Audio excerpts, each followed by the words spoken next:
Je voulais parler aujourd'hui du thème de la réconciliation. Je n'avais pas un verset clé pour commencer, mais je vais simplement faire une introduction et ensuite on va lire les versets de la Bible petit à petit. Prenons un moment pour prier et puis nous entendrons le sujet. Eh bien Seigneur, alors que nous approchons ce sujet de la réconciliation, nous aimerions probablement trouver un autre chemin plus facile. Malheureusement, comme nous allons le voir, ta parole nous indique que ce chemin, c'est celui que nous devons emprunter et c'est celui sur lequel nous devons marcher. Alors nous voulons ouvrir nos cœurs, nous voulons ouvrir nos oreilles, nous voulons ouvrir notre intelligence.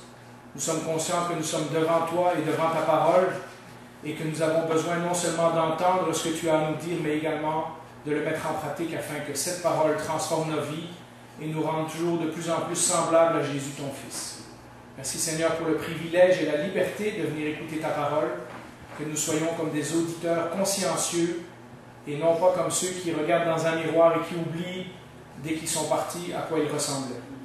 Seigneur, aide-nous à mettre en pratique cette parole afin qu'elle change nos vies et la vie des gens autour de nous. Amen.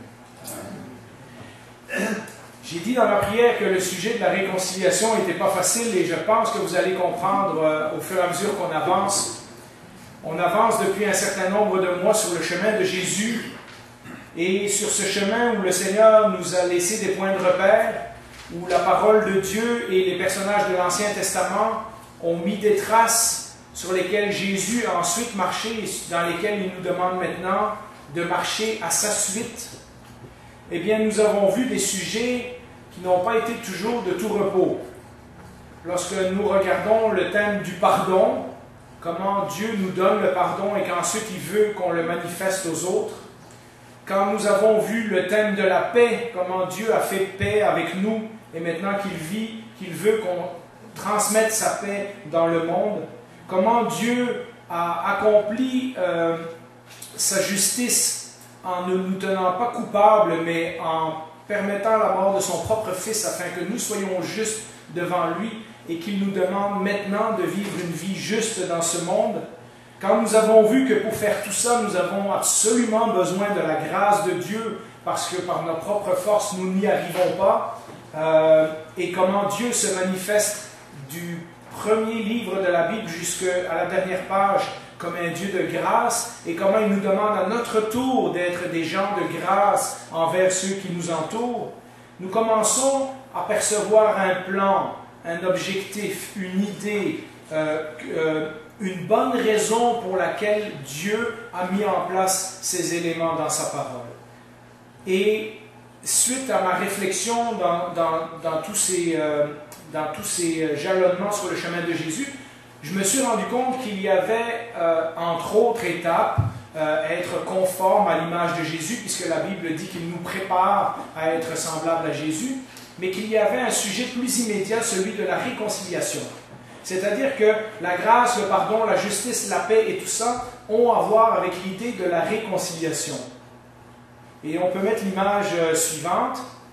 Le mot réconciliation n'est pas nécessairement un mot qu'on utilise souvent dans notre vocabulaire de tous les jours, mais pourtant il se retrouve dans la Bible dans toutes sortes de façons.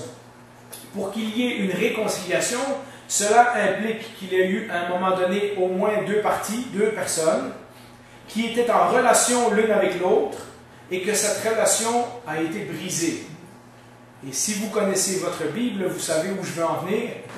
Dès les premières pages de la Bible nous dit que le malheur de l'homme, c'est que la relation parfaite que Dieu avait instaurée avec lui au commencement a été brisée et elle a été brisée par la décision de l'homme. Réconcilier, c'est donc l'acte par lequel on cherche à remettre en ordre ce qui a été mélangé. L'acte par lequel on cherche à réparer ce qui a été cassé. L'acte par lequel on cherche à réunir ce qui avait été séparé. Et voilà ce que je me propose de vous guider aujourd'hui, donc le sujet de la réconciliation. Alors, quand nous lisons, nous allons faire comme nous faisons souvent le dimanche, nous allons commencer par l'Ancien Testament et ensuite voir ce que le Nouveau Testament nous annonce. Le mot de réconciliation, à l'époque de l'Ancien Testament, est souvent associé au langage diplomatique. Et vous comprenez un peu, si vous connaissez le contexte d'Israël dans l'Ancien-Orient, avec Babylone, l'Égypte, hein, il y a des traités commerciaux, il y a des guerres, il y a toutes sortes d'affaires qui se passent sur ce territoire. Et régulièrement, on a besoin de réconciliation entre nations, à la suite d'une guerre, à la suite d'une bataille qui a été gagnée ou perdue, et on veut être en paix avec ses voisins, et donc il y a les diplomates qui jouent ce rôle. Et donc le mot réconciliation, c'est un peu ça, ambassadeur, diplomate, c'est celui qui va chercher à rétablir non pas juste la paix, mais également les relations. On n'est pas juste en armistice, on essaye de redevenir comme on était avant, on essaye d'avoir des bonnes relations entre pays. Et donc le mot réconciliation aurait été un mot que les gens de l'époque de l'Ancien Testament auraient compris assez facilement. Ce n'est pas quelque chose que nous faisons très attention parce qu'on entend moins souvent parler des ambassadeurs, des diplomates, etc. Mais si vous suivez un petit peu la politique, vous savez que lorsqu'on ouvre une ambassade dans un pays, on signifie à ce pays-là qu'on veut avoir des bonnes relations avec eux. Et lorsque les relations ne vont pas bien, qu'est-ce qu'on fait? Bien, on rappelle nos ambassadeurs. On ferme les ambassades, on dit ce pays-là, il est trop dangereux, ou ce pays-là, il est en guerre avec nous. Et donc, qu'est-ce qui se passe quand on n'a plus d'ambassade? Bien, on n'a plus de relations officielles avec le pays. On n'a plus quelqu'un sur place qui nous représente. Et donc l'idée de réconciliation, et vous allez voir comment Dieu agit pour se réconcilier avec nous, eh bien l'idée de réconciliation est dans la Bible et elle est aussi dans, un petit peu, si vous suivez la politique, vous comprendrez un peu. Un certain nombre des mots, parce que souvent la Bible associe un groupe de mots ensemble, lorsqu'on parle du sujet de réconciliation dans la Bible, il y a un nombre de mots qui sont souvent associés à cette idée-là. Le premier et peut-être le plus courant, c'est le pardon.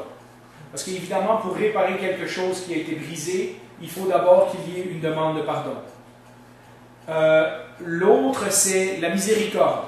Parce que parfois, un parti n'est pas capable de s'excuser, alors l'autre va leur faire grâce pour essayer de regagner les relations.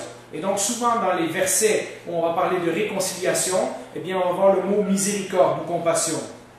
Il y a aussi le mot d'expiation, et je vais en parler un peu plus en profondeur tantôt, mais expiation, ça veut dire payer pour.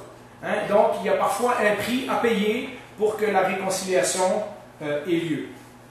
Et pour nous, Nord-Américains, individualistes, autonomes et indépendants, il est souvent difficile, même en tant que chrétien, de voir la nécessité de la réconciliation.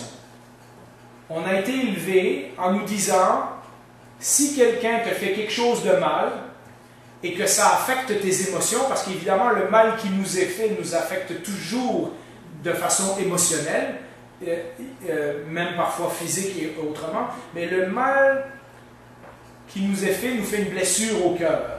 Et on a été élevé avec cette mentalité que, regarde, tu peux continuer ta vie en ignorant simplement cette personne-là, en la mettant dehors de ta vie, en ne lui parlant plus jamais, ou dans le langage des jeunes d'aujourd'hui, en l'enlevant de Facebook, en bloquant la conversation. Mais vous comprenez ce que je veux dire? On a été élevé avec cette idée que, regarde, lui là, c'est une personne pas correcte, il ne me fait pas du bien dans ma vie, donc je ne veux plus m'occuper de lui. Je lui pardonne, mais je ne m'occupe plus de lui.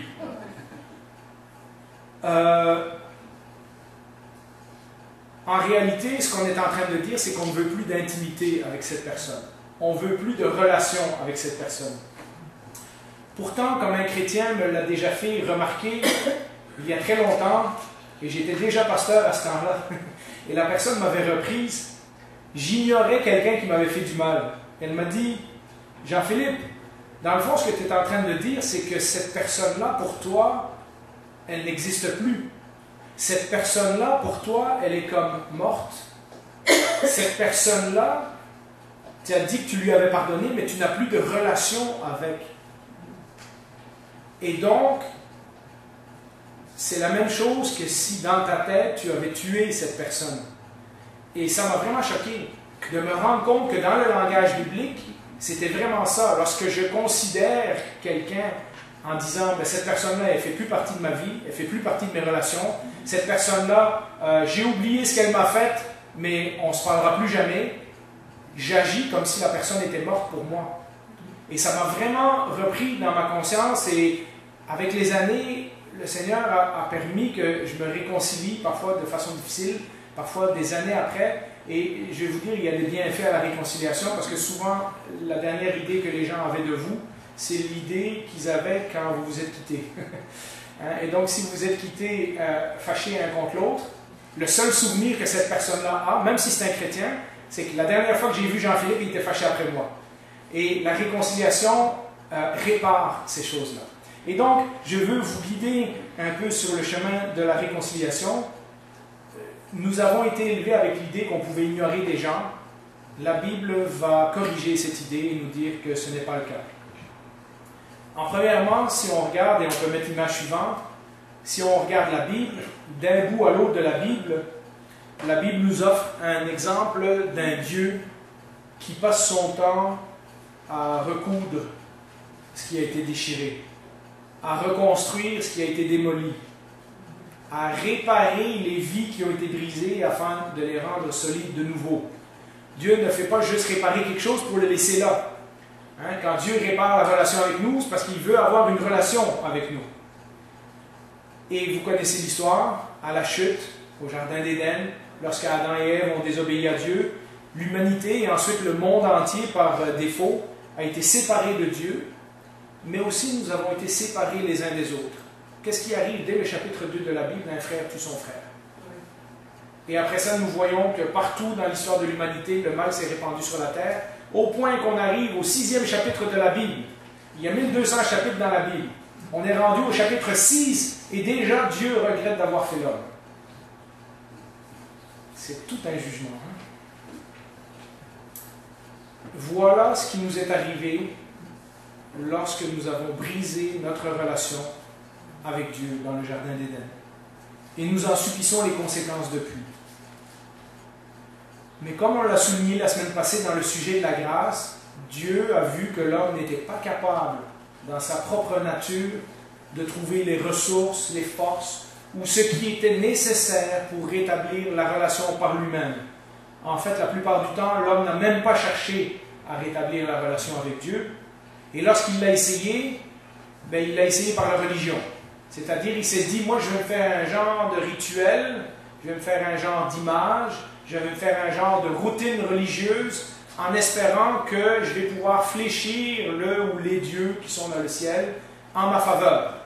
Et c'est un peu ça que l'homme a eu comme meilleure idée pour essayer de se réconcilier avec Dieu.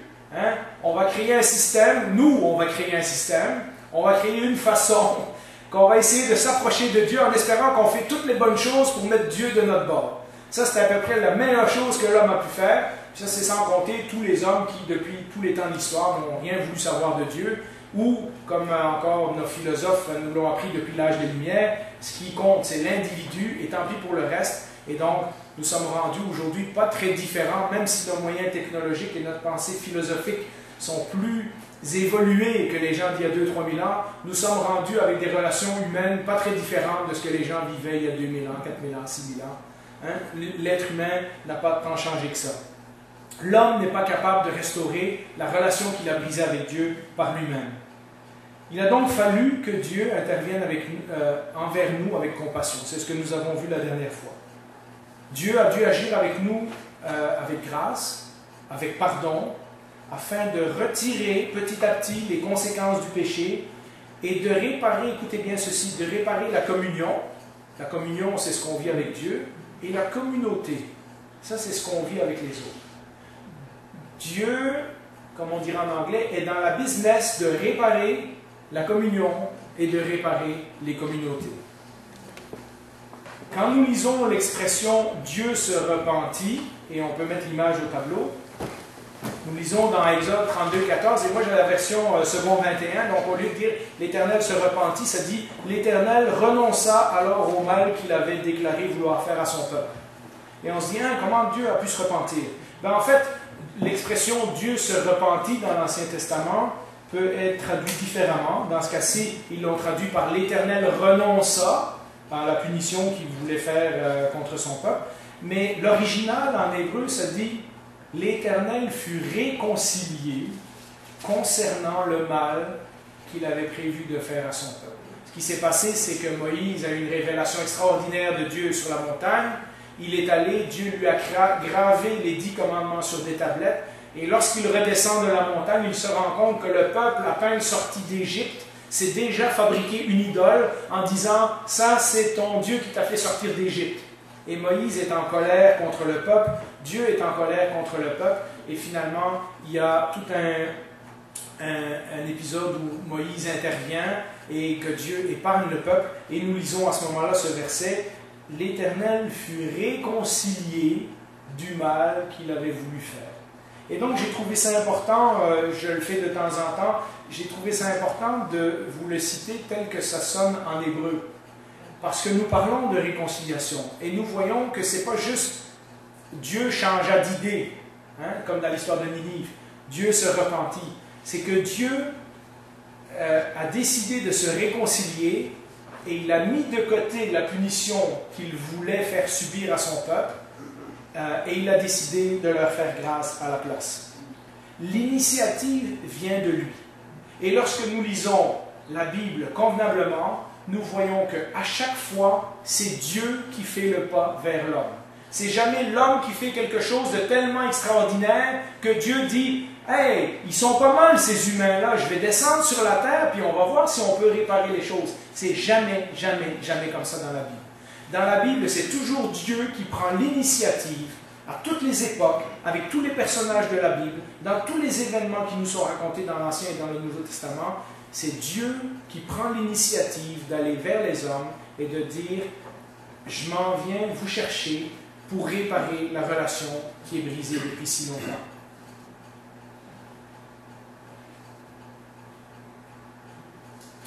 L'Ancien Testament nous dit que Dieu prend souvent l'initiative, mais que parfois, lorsque les gens abusent, ou quand les gens exagèrent, ou quand les gens se moquent de Dieu, Dieu décide parfois que le crime commis est trop grand et il demande une réparation exemplaire.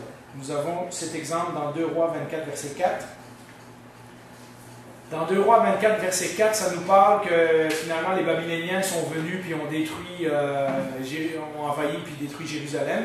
Et ça nous fait référence au chapitre 22 où on nous parle du roi Manassé qui a été un roi absolument terrible aux yeux de Dieu. Et ce verset nous dit « Et à cause du sang innocent que Manassé avait versé et dont il avait rempli Jérusalem, l'Éternel ne voulut pas pardonner. » Et à nouveau, cette expression dans l'hébreu peut être traduite par « l'Éternel ne voulut pas être réconcilié ». Et nous arrivons à un moment terrible dans l'histoire d'Israël, où après plusieurs centaines d'années d'avertissement des prophètes, Dieu décide que cette fois-ci c'est fini, son peuple va être jugé. Et ensuite, le chapitre continue, et dans d'autres chapitres, ça nous dit que, dans Amos, entre autres, etc., que Dieu va punir son peuple, mais que Dieu ne va pas tous les détruire, qu'il va se garder un reste, qu'il va revenir dans le pays, etc.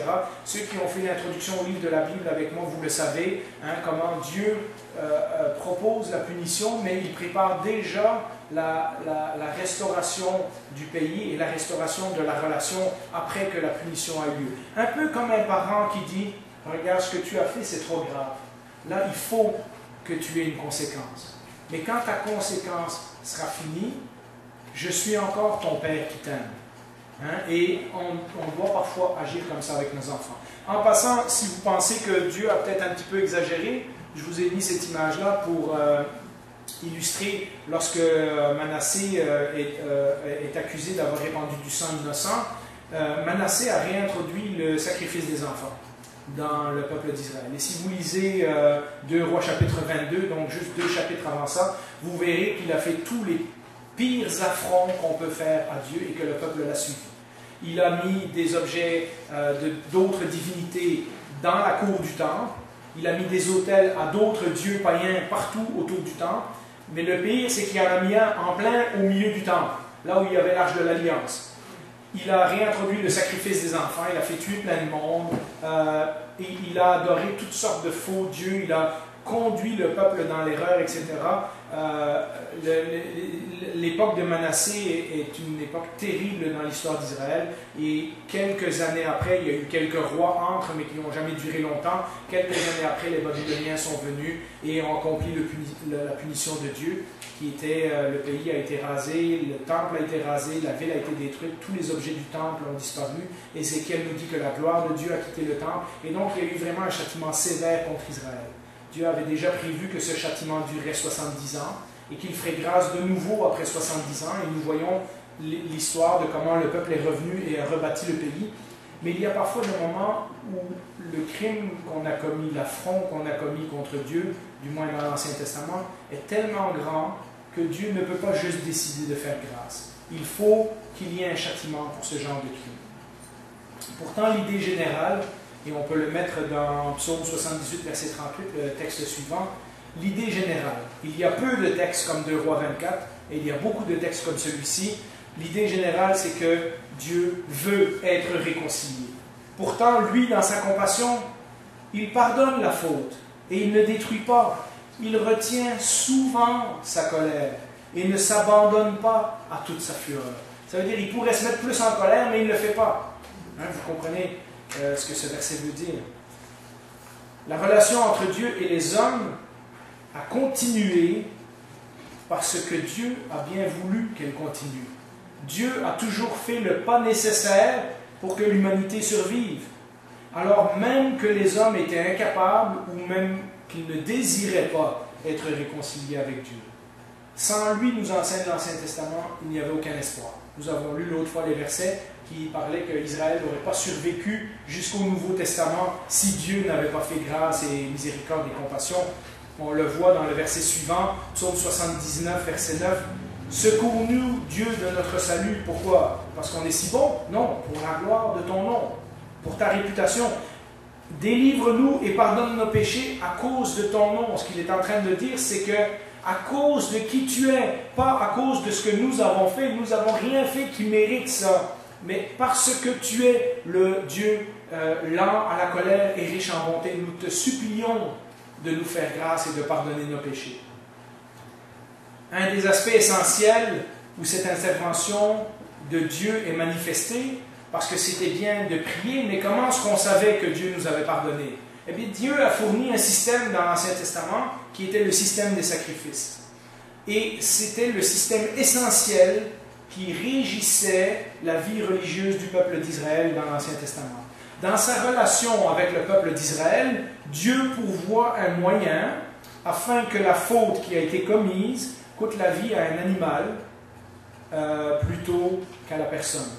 Et cela permet le rétablissement de Dieu. Et donc on voit que le système de sacrifice, alors que je vous ai déjà dit que dans d'autres religions, on faisait des sacrifices pour mettre les dieux de notre bord. On faisait des sacrifices à Babylone et en Égypte, etc., pour attirer la pluie, pour bénir les récoltes, pour rendre les femmes enceintes, pour gagner une guerre, etc., etc. Lorsqu'on lit l'Ancien Testament attentivement, on se rend compte que le sacrifice est toujours une réparation pour un péché. Parfois, c'est une offrande volontaire, parfois, c'est un sacrifice d'action de grâce, comme on le rappelle, c'est un remerciement. Mais la plupart du temps, lorsqu'on tue un animal dans l'Ancien Testament, c'est pour couvrir une faute. La plupart du temps aussi, on l'a déjà vu en étudiant le psaume 51 de David, c'est pour les péchés involontaires. Il y a une fois par année où Dieu fait un jour du sacrifice où il pardonne les fautes de tout le monde. Mais la plupart du temps, et il y a des sacrifices dans le temple tous les jours, si vous lisez un peu comment le temple fonctionnait dans le livre des rois, vous verrez qu'il y avait des sacrifices le matin et le soir. Il y avait des choses qui se passaient dans le temple continuellement. Ce qui nous indique entre les lignes que le peuple était toujours en besoin de se faire pardonner quelque chose. C'est ça que ça veut dire. Lorsqu'on s'approche de Dieu et qu'on doit toujours offrir un sacrifice, c'est qu'on n'est jamais à la hauteur de pouvoir s'approcher de Dieu en disant « Hey, regarde Seigneur, moi aujourd'hui, pas besoin de t'offrir de sacrifice, tout va bien dans ma vie. » Il y a des histoires terribles dans l'Ancien Testament où des gens qui ont fait ça ont été foudroyés par Dieu. Les deux fils d'Aaron lui-même sont morts, des fils de prophètes, d'autres gens qui ont approché l'arche de l'Alliance et qui n'auraient pas dû, etc. Et on trouve que Dieu est sévère, mais c'est vraiment pour enseigner à son peuple le respect, de dire, regarde, vous êtes pécheurs et moi je suis saint, vous ne pouvez pas m'approcher comme vous voulez. Et donc tout ce système de sacrifice dont on lit dans toutes les pages de l'Ancien Testament et qui semble très barbare pour nous, est en fait le moyen que Dieu pourvoit. Et n'oubliez pas que toutes les nations font des sacrifices à cette époque-là. C'est juste que là, ils le font pour gagner des faveurs, pour mettre les dieux de leur bord, alors que Dieu dit, non, non, non, non, moi je veux me réconcilier avec vous.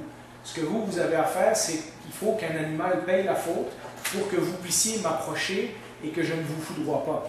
Et donc, on constate que, de nouveau, c'est Dieu qui a pourvu le moyen pour que la faute commise soit pardonnée. Alors, un exemple de ça, nous l'avons dans la prochaine image, Lévitique 4.35. C'est ainsi que le sacrificateur, ça c'est celui qui était dédié à faire les sacrifices tous les jours, fera pour cet homme l'expiation du péché qu'il a commis. Remarquez que ce n'est même pas la personne qui fait son propre sacrifice, il doit l'apporter à un représentant de Dieu, parce que c'est ce que le prêtre est dans l'Ancien Testament, un représentant de Dieu, et c'est lui qui fait le sacrifice, et ensuite le péché est pardonné à la personne qui a offert l'animal, et il lui sera pardonné. Une chose que l'on constate souvent, et je sais que les livres de Lévitique et tout ça sont difficiles à lire, et pourtant, avec un bon commentaire, il y a moyen de passer à travers. Une chose que l'on constate souvent, c'est que la grosseur du sacrifice est disproportionnée par rapport à la grosseur du péché. Souvent, le sacrifice est beaucoup plus petit que le péché qui a été commis. Et ça m'indique de nouveau que Dieu agit beaucoup plus avec grâce qu'avec justice. En disant, ben, tu as fait ça, je vais faire ça. Dieu demande une petite chose en échange de nous pardonner une grande chose, si on pourrait dire. Dieu, et on l'a dit à plusieurs reprises, choisit de fonctionner beaucoup plus souvent par grâce et compassion que par justice. En réalité, le pardon dans l'Ancien Testament, c'est que Dieu accepte de renoncer à la justice à laquelle il aurait droit. Comme je l'ai déjà dit, si Dieu devait nous foudroyer à chaque fois qu'on fait un péché, il n'y aurait plus personne de vivant sur la planète. Et donc, Dieu renonce régulièrement à demander réparation pour la blessure qu'on a commise envers lui, au profit de rétablir la relation. Dieu ne veut pas qu'on paye, Dieu veut qu'on soit en relation avec lui. Son objectif final, c'est que notre relation soit rétablie. Dans Lévitique 16, bon, vous avez deux devoirs à faire, vous devez lire 1 Roi 22, ça c'est l'histoire de Manassé, et si vous avez un autre chapitre que vous voulez lire, vous pouvez lire Lévitique 16. Dans Lévitique 16, il nous est expliqué pour la première fois ce fameux jour de l'expiation, ce jour où une fois par année, le prêtre va faire un sacrifice qui va pardonner tous les autres péchés du peuple, tous ceux pour lesquels on a oublié d'offrir des offrandes pendant l'année ou tous les péchés volontaires. Dieu pourvoit une fois par année. Là encore, Dieu a pourvu le système des sacrifices, mais là il sait que ce n'est pas assez. Donc il pourvoit une journée par année où est-ce que ça va être encore plus spécial, dans laquelle tous les péchés seront expiés. C'est toute cette histoire où est-ce qu'on prend un bouc et on met les mains dessus, puis on envoie le bouc mourir dans le désert. C'est de là que vient notre expression le bouc émissaire.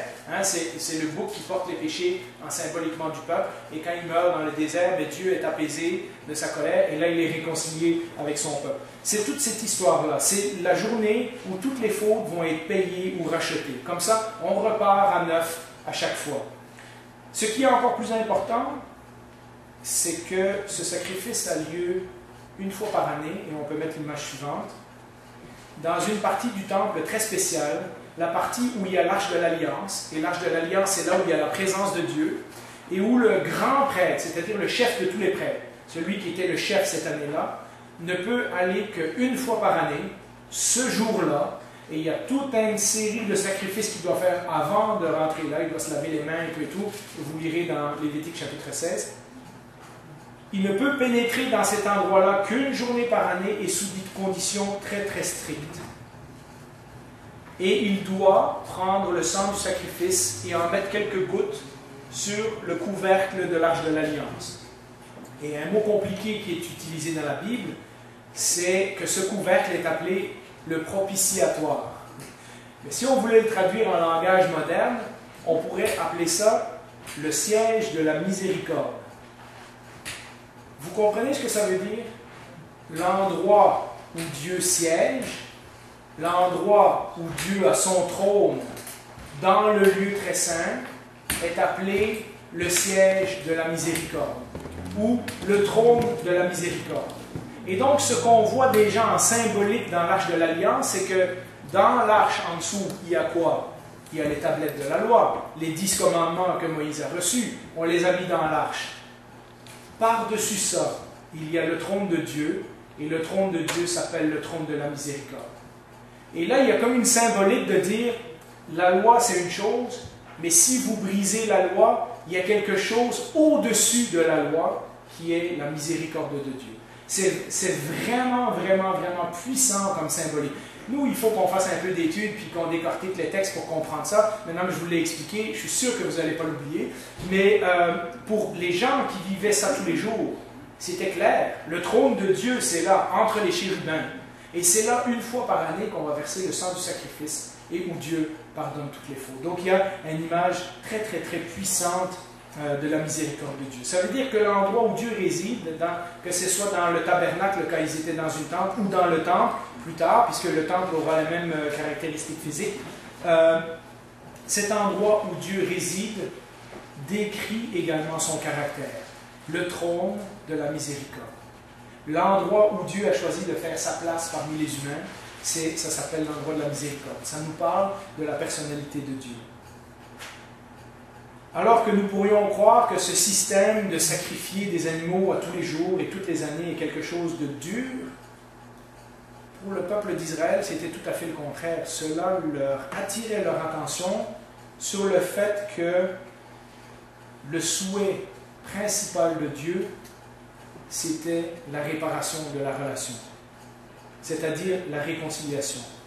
Et tout cela pouvait donner au peuple l'assurance qu'il pouvait s'approcher de Dieu de nouveau, car lui, il avait pourvu le moyen, le temps et l'endroit pour racheter les fautes. Et quand j'ai lu ça, je n'ai pas pu m'empêcher de faire le lien avec l'Épître aux Hébreux. Et on peut mettre le texte au tableau, quand l'auteur de l'Épître aux Hébreux compare Jésus au grand prêtre par excellence, qu'est-ce qu'il dit? Approchons-nous donc avec assurance. Je viens de parler de l'assurance qu'avait Israël de s'approcher de Dieu une fois que le sacrifice avait été fait. Du quoi? Du trône de la grâce. Du siège de la miséricorde. C'est les mêmes mots, mais dits en synonyme. Approchons-nous du trône de la grâce afin d'obtenir compassion et de trouver grâce pour être secouru au moment opportun. Et l'auteur de l'Épître aux Hébreux est en train de dire, vous savez, le sacrifice que le grand prêtre faisait dans l'Ancien Testament, c'est ce que Jésus a fait une fois pour toutes dans le Nouveau Testament. Et nous aussi, comme l'ancien Israël, au lieu de dire « Ah, c'est dur de payer pour le pardon de nos péchés, etc., etc. », nous pouvons nous approcher avec assurance de Dieu parce qu'il y a quelqu'un qui a déjà effectué la réconciliation pour nous. Revenons un petit peu en arrière, parce que là, je suis déjà rendu au Nouveau Testament, mais il reste encore un peu de choses sur l'Ancien Testament. Certains des prophètes, dans Amos chapitre 9 par exemple, nous rappellent qu'on ne peut pas se moquer de Dieu. On ne peut pas se moquer de Dieu indéfiniment. Israël, et écoutez bien ceci, ce n'est pas une question qu'on paye, Dieu nous pardonne, puis c'est égal. C'est une question qu'on ne peut pas réclamer le pardon de Dieu et ensuite continuer à vivre dans la désobéissance. Les prophètes vont dire sans arrêt au peuple d'Israël, vous abusez de la miséricorde, de la compassion et du pardon de Dieu. Parce que vous faites des choses tout croche. Vous allez au temple offrir vos sacrifices, et quand vous êtes rentrés chez vous, vous continuez à vivre tout croche. Et c'était la preuve qu'en fait, ils abusaient du pardon, mais sans comprendre que le pardon inclut aussi une réconciliation. Si on demande pardon à Dieu, c'est pour rétablir la relation. Et si on rétablit la relation, à ce moment-là, on n'est pas intéressé à le blesser de nouveau. Mais le peuple voyait les sacrifices comme une routine. Et il disait, regarde, ça va payer pour telle faute, ça va payer pour telle faute, ça va payer pour telle faute. Vous savez, il y a encore plein de religions qui font ça aujourd'hui. On va à la confession, on fait son pèlerinage à la Mecque une fois dans sa vie, on Dans le bouddhisme, on rejette nos propres désirs. Dans l'hindouisme, on se réincarne à perpétuité jusqu'à ce qu'on a fini par payer pour toutes les fautes qu'on a faites, puis un jour, on rejoint le nirvana. Les religions font ça. Les religions nous disent, on paye, Dieu est obligé de pardonner. Fait que ça met la balance, ça met les comptes à zéro. Et c'est pas ça. Dieu n'est pas intéressé à mettre les comptes à zéro. Dieu est intéressé à rétablir la relation avec nous. Dieu est intéressé à vivre, à marcher, à partager, à nous parler, à ce que lui, on lui parle, à se faire adorer, à être chanté, à être remercié pour ce qu'il a fait pour nous. Il veut une véritable relation vivante, comme on peut vivre entre parents et enfants ou comme on peut vivre dans un couple marié. Les prophètes de l'Ancien Testament nous disent que mépriser la relation, mépriser la réconciliation, c'est comme de jouer avec le pardon et le sacrifice. C'est comme abuser de cela. Quand la même question s'est posée dans le Nouveau Testament, Paul nous prévient, et on peut mettre l'image au tableau, ce que Paul est en train de dire. On ne peut pas dire, ah, ben si Dieu nous a fait grâce, plus qu'on pêche, plus que Dieu va nous faire grâce. Donc ça va montrer comment Dieu est bon. Et Paul démolit cet argument-là en disant, c'est pas une question de quelle est la quantité minimale de péché que je peux faire sans que Dieu me tombe dessus. Hein? Jusqu'à quel point je peux vivre sans Dieu et que Dieu ne m'en voudra pas. Hein? Combien de pression notre relation peut supporter? À quel moment que Dieu va me dire « Ah, c'est assez ». Et on est comme ça. On teste. Qu'est-ce que les enfants font avec nous? Mes enfants, je leur dis souvent, vous savez que j'ai toujours raison. Et mes enfants vous le diront, j'ai toujours raison. Du moins avec eux. Mais ce qui arrive, c'est que on dit aux enfants ce que nous, on a appris d'expérience. On sait qu'il faut mettre un casque à vélo, on sait qu'il faut regarder à gauche et à droite avant de traverser la rue, on sait qu'il ne faut pas mettre sa main sur le feu, et on leur dit. Qu'est-ce que beaucoup, si pas la plupart, mais certains plus que d'autres, qu'est-ce que beaucoup de nos enfants font? Ils nous testent. Ils mettent la main dans le feu et qu'est-ce qu'on dit? Mais je te l'avais dit! Pourquoi tu l'as fait? Eh bien, vous savez, ça c'est la nature humaine. Mais ça c'est comment on agit avec Dieu. Dieu nous dit quelque chose puis on le teste. Dieu nous pardonne puis on recommence, voir s'il va encore nous pardonner. Hein? On n'est pas intéressé tant que ça à la relation. On n'est pas intéressé tant que ça à faire ce qui lui fait plaisir. On veut savoir combien est-ce qu'on est capable d'en faire avant qu'il nous dise c'est assez. Vous savez, dans l'Ancien Testament, ça s'appelle tester Dieu, tester le Seigneur. Et Dieu s'est souvent fâché après son peuple lorsque son peuple agissait comme ça.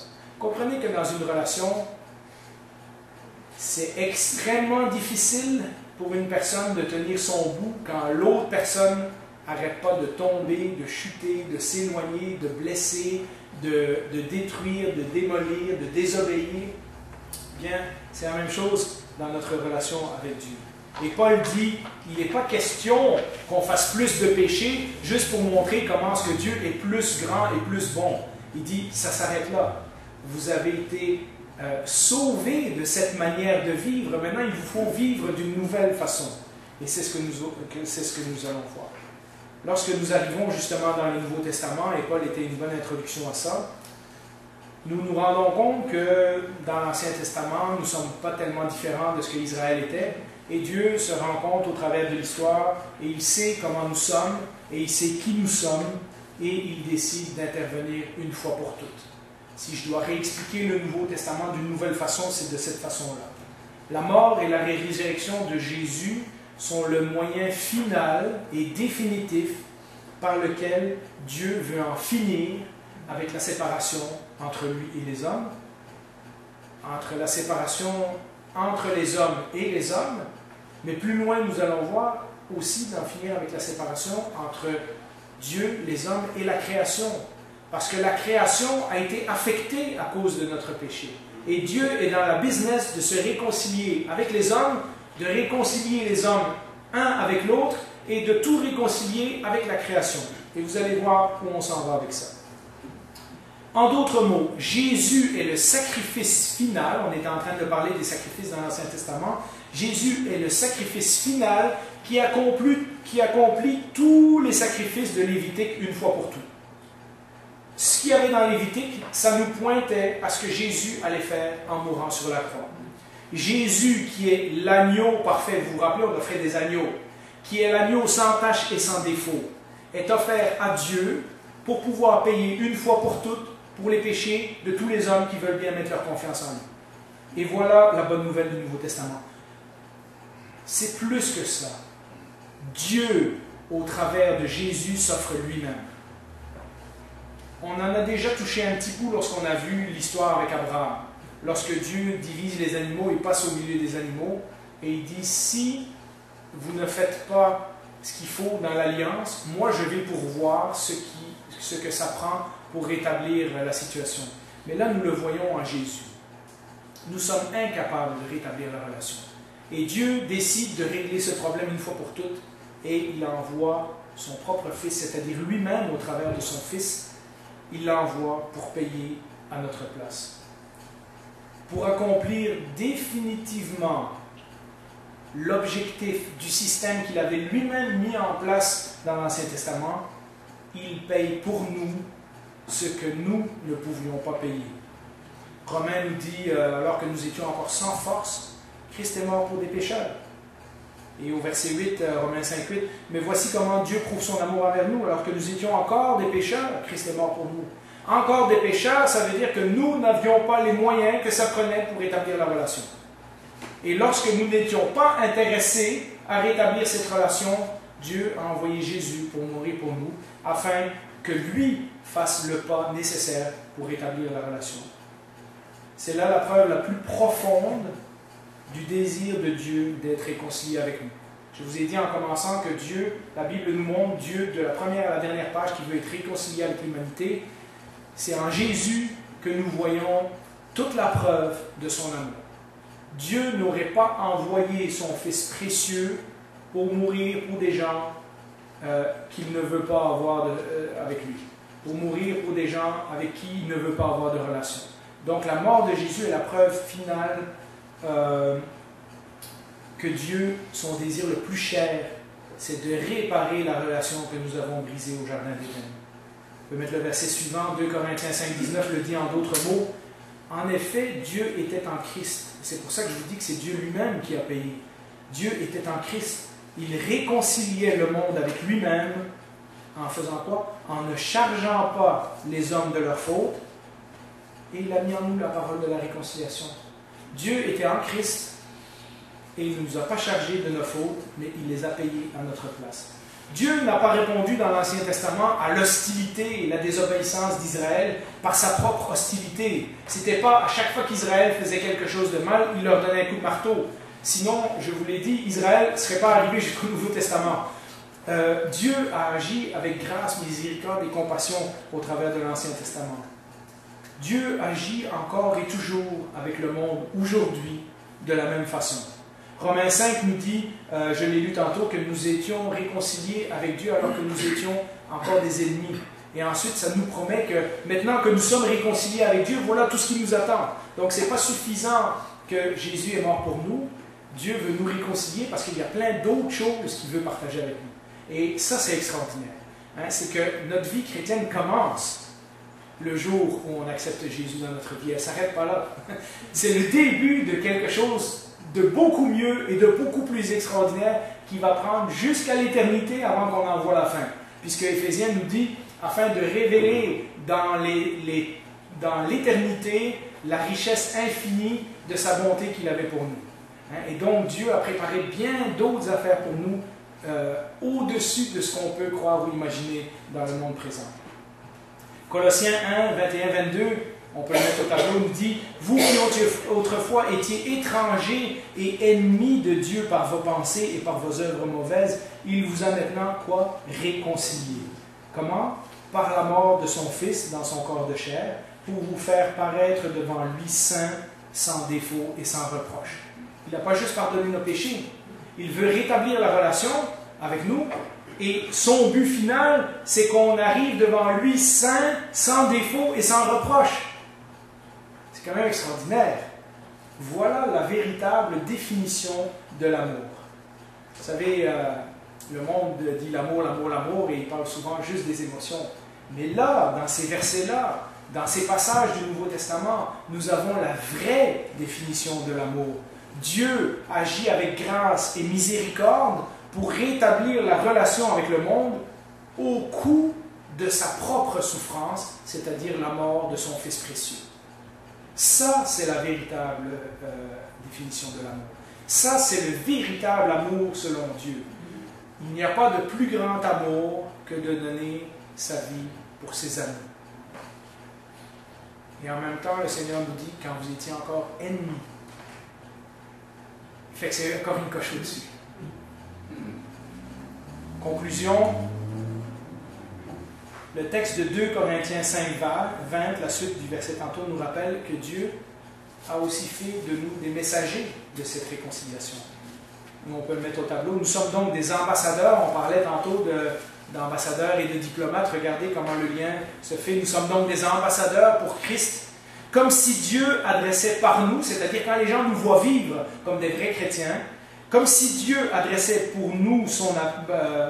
par nous son appel. Nous supplions au nom de Christ, soyez réconciliés avec Dieu. Hein, ça, c'est le message que le Seigneur nous demande de prêcher au monde. La nouvelle création fait référence à ce monde dans lequel la réconciliation a eu lieu. Et les choses ont déjà commencé à se mettre en place. La mort et la résurrection de Jésus créent une nouvelle façon pour nous de vivre entre nous, entre humains, pas juste avec Dieu. Et nous sommes les premiers exemples de cette nouvelle façon de vivre. Quand le monde regarde l'Église, il devrait voir une nouvelle création. Quand des nouvelles créatures.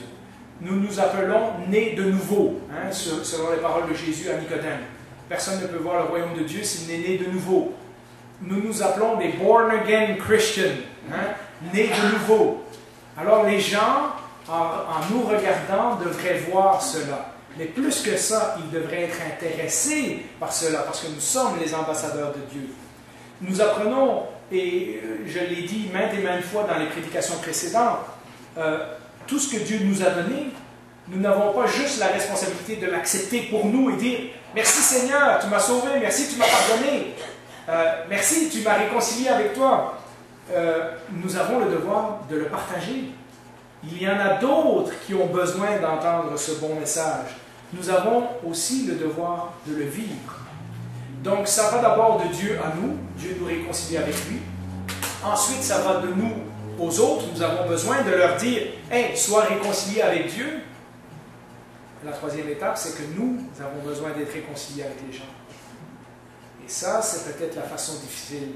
Ça, c'est peut-être la chose qui nous tracasse.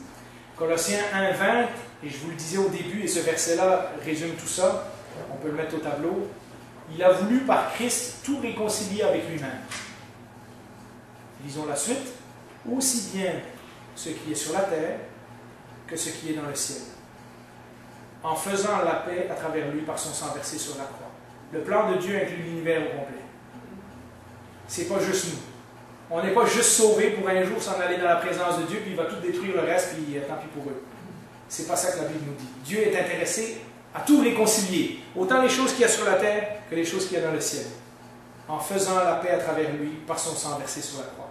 Ce texte nous dit que le plan de Dieu ne s'arrête pas à mon salut personnel, mais implique toute la création.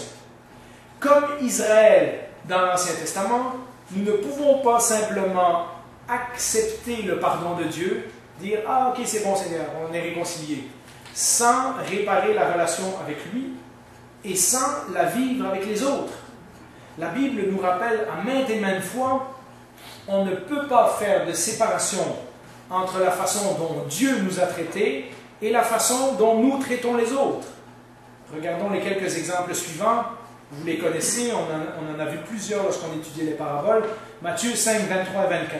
Si donc tu présentes ton offrande vers l'autel, c'est une bonne chose. Si donc tu t'en vas adorer Dieu à l'église dimanche matin, et que là tu te souviennes que ton frère a quelque chose contre toi, c'est même pas si tu te souviens que tu as fait quelque chose à ton frère, c'est si tu te souviens que lui, il a une pépite sur le cœur à cause de toi. Laisse ton offrande devant l'autel, va d'abord te réconcilier avec ton frère, et puis viens présenter ton offrande. Dans ce verset, Jésus est en train de nous indiquer que la réconciliation avec les autres est une nécessité si on vient dans la présence de Dieu. La parabole du serviteur, vous vous rappelez, le serviteur qui se fait pardonner une énorme dette, et ensuite quand il sort, il voit son collègue qui lui doit 15 $ et il veut l'étrangler pour réclamer son 15 $. Cette parabole, vous vous rappelez, on l'a étudiée, il nous avertit de ne pas prendre pour acquis la grâce de Dieu. La façon dont ce serviteur avait été traité par son maître, il devait en échange avoir de la compassion pour son propre collègue, et il n'en a pas eu, et le maître était très fâché dans cette parabole. Image suivante, Romains 12, 18 nous dit aussi, si cela est possible dans la mesure où cela dépend de vous, soyez en paix avec tous les hommes. Ça, c'est pas achale-moi pas, je t'achalerai pas. C'est plus que ça. C'est le ministère de la réconciliation. C'est il faut vivre bien les uns avec les autres, en autant que cela dépend de nous. 2 Corinthiens 5, 18 nous dit, et tout cela vient de Dieu qui nous a réconciliés avec lui par Jésus-Christ et qui nous a donné le ministère de la réconciliation. Donc Dieu nous a réconciliés avec lui, mais maintenant il nous donne un travail. Hein? Ce n'est pas le ministère des Finances, c'est pas le même mot, mais je trouvais ça drôle. C'est pas le ministère des Finances, c'est pas le ministère de l'Éducation, c'est le ministère de la réconciliation. Ça, c'est le travail que Dieu a pour nous en tant qu'ambassadeurs toutes les journées que nous vivons encore ici sur la terre. La réconciliation n'est pas une chose facile, je l'admets. Quand on essaie de se réconcilier avec quelqu'un, on traîne un bagage de mauvaises interprétations. Souvent, c'est est-ce que c'est vraiment ça qu'il a voulu dire? Ouais, mais quand tu m'as dit ça, j'ai compris ça, etc. Lorsqu'on essaye de pratiquer la réconciliation, on traîne son bagage de méfiance. La personne nous a déjà blessés, peut-être plus qu'une fois. Si on leur pardonne de nouveau, est-ce qu'ils vont recommencer? La réconciliation traîne un bagage de blessures émotionnelles. J'en parlerai plus longuement une fois, mais la Bible nous demande de pardonner même si nos émotions font encore mal. Et ça, c'est autre chose. Ça, c'est le genre de pardon que les parents ont pour leurs enfants. Quand ils ont fait quelque chose qui nous a vraiment blessés, on veut continuer à les aimer. Mais les émotions négatives ne sont pas toutes parties. Elles vont être là pendant un temps. Après une opération, on a une cicatrice. Même si on va mieux, la cicatrice nous rappelle qu'à un moment donné, on a eu mal. Et nous devons séparer nos émotions et les laisser guérir en leur temps, mais nous devons quand même pratiquer le pardon et la réconciliation. Et donc, à cause de ça, ce n'est pas facile. La réconciliation n'est pas facile parce qu'il y a aussi un manque de transparence. Je veux bien, mais j'aimerais bien que lui me demande pardon en premier. Fais un pas, moi je vais faire un pas. Ça, c'est un peu comme les diplomaties fonctionnent aujourd'hui. Hein? On fait un geste, on vous montre qu'on est d'accord. OK, vous détruisez un certain nombre de missiles. OK, là, on ouvre les frontières. Là, OK, là, on recule notre flotte à 500 km. Et voilà, c'est comme ça. Hein? Tu fais un pas, moi je fais un pas. Et la Bible nous dit, non, c'est Dieu qui a fait tous les pas. Et nous nous sommes appelés à aller vers les autres et faire tous les pas aussi. C'est difficile. La réconciliation est difficile aussi parce que nous continuons à traîner. Paul nous dit, rejetez le péché qui vous enveloppe si facilement. Le péché s'accroche, hein? Et on doit continuer à lutter contre le péché pendant un temps. Et parce que nous sommes encore des pécheurs, ça aussi on le traîne dans notre relation. Et parfois nous essayons de faire des compromis ou des affaires qui ne sont pas vraiment de la réconciliation. Et toutes ces choses rendent la réconciliation difficile. Très souvent, nous avons du mal à faire la différence entre notre devoir de réparer ou de rétablir une relation et les sentiments douloureux que la rupture nous a occasionnés. Si vous voulez savoir brièvement, et ce n'est pas toute la réponse, et ce n'est pas non plus pour négliger le fait que les sentiments sont là et qu'il faut les adresser, mais si vous voulez savoir ce que les sentiments viennent faire là-dedans, mettons-nous quelques secondes à la place de Dieu. Est-ce que vous ne pensez pas que lorsque Jésus est mort sur la croix, pour des gens qui ne le cherchaient même pas, ou pour les gens qui ne le voulaient même pas, Dieu n'a pas vécu la plus profonde douleur, la plus profonde injustice que l'humanité ait pu connaître? Est-ce que vous pensez que ces sentiments étaient « Ah, c'est correct, mon fils il meurt, mais de toute façon c'est pour sauver le monde ». Dieu n'était pas détaché de ces choses-là. Dieu a vécu aussi des sentiments troublants lors de la mort de son Fils. S'il s'était arrêté à ce qu'il ressentait, si Dieu avait été comme nous, et qu'il avait raisonné en disant « ben non, je ne peux pas vraiment faire ça, ça va me coûter trop cher, patati patata, etc. » on n'aurait pas été sauvés. On serait encore dans nos péchés aujourd'hui. Pensez-vous qu'il aurait été jusqu'au bout? Je ne peux même pas imaginer donner la vie d'un de mes enfants pour des gens qui ne veulent rien savoir de moi. Et pourtant, c'est ce que Dieu a fait avec nous. Recevoir la miséricorde et le pardon de la part de Dieu implique de notre part qu'on reconnaisse nos limitations et nos échecs. Nous, on n'a pas ce que ça prend pour rétablir la relation avec Dieu. Il faut qu'on accepte que Dieu a tout fait pour nous et on l'accepte par la foi. La Bible nous dit qu'on est sauvé par la foi. On croit ce que Dieu a fait pour nous et on reconnaît qu'on n'est pas capable. On reconnaît que tous nos bons plans, toutes nos religions, tout notre bon système, toutes nos bonnes œuvres, toute notre bonne conduite n'est pas suffisante pour rétablir avec Dieu. Fait que recevoir la miséricorde et le pardon est parfois difficile pour nous parce qu'on doit s'humilier et reconnaître nos limites. Mais accorder notre pardon et notre réconciliation à quelqu'un qui nous a fait du mal est tout aussi difficile. Sans réconciliation, en réalité, il n'y a pas d'espoir de relation. Comme je le disais tantôt, lorsque nous ne voulons pas nous réconcilier avec quelqu'un, c'est comme si la personne était morte pour nous. Et sans relation, si la personne est morte pour nous, dans ce cas-là, il n'y a pas de vie. Et Jésus a dit, je suis le chemin, la vérité et la vie. Donc, rétablir une relation est une nécessité pour les chrétiens. Ce que Dieu a fait pour nous, nous devons le dire aux autres, mais nous devons aussi le faire aux autres. Dans la Bible, la réparation de la relation brisée entre les humains et Dieu, c'est le centre du message. Si on devait résumer le plan de Dieu à partir de Genèse chapitre 3, ce que Dieu a mis en œuvre, c'était un plan pour réconcilier le monde avec lui-même. La Bible nous dit que la réconciliation que Dieu a fait avec nous, c'est un des cadeaux les plus précieux de Dieu, car ça nous permet de nouveau de vivre la vie qu'on aurait dû vivre. On est né de nouveau. Dieu nous donne une chance pour une deuxième vie, pour une seconde vie, et cette vie, c'est la vie avec lui. On peut mettre la dernière image. Dieu, comme on l'a lu, nous a confié le ministère de la réconciliation. Et pour vous encourager, comme je l'ai dit la semaine passée, quand nous pratiquons la réconciliation, c'est là que nous sommes des véritables représentants de Dieu. C'est là que nous sommes véritablement à l'image de Dieu. Amen. Je vous invite à prier.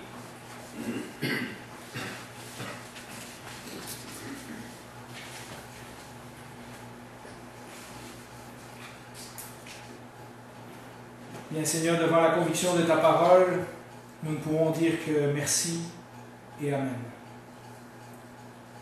Merci pour avoir manifesté envers nous ce désir intense de rétablir la relation, au point d'envoyer ton propre Fils, payer pour des fautes qu'il n'avait pas commises, pour des gens qui ne te cherchaient pas, afin que nous soyons réconciliés avec toi.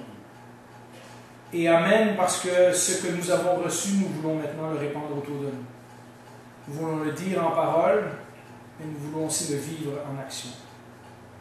Permets, Seigneur, que si dans nos vies, tu nous as convaincus par ta parole ce matin, nous puissions prendre les démarches avec ton aide pour réconcilier les relations qui sont brisées, pour réparer ce qui a été brisé, pour restaurer ce qui a été démoli.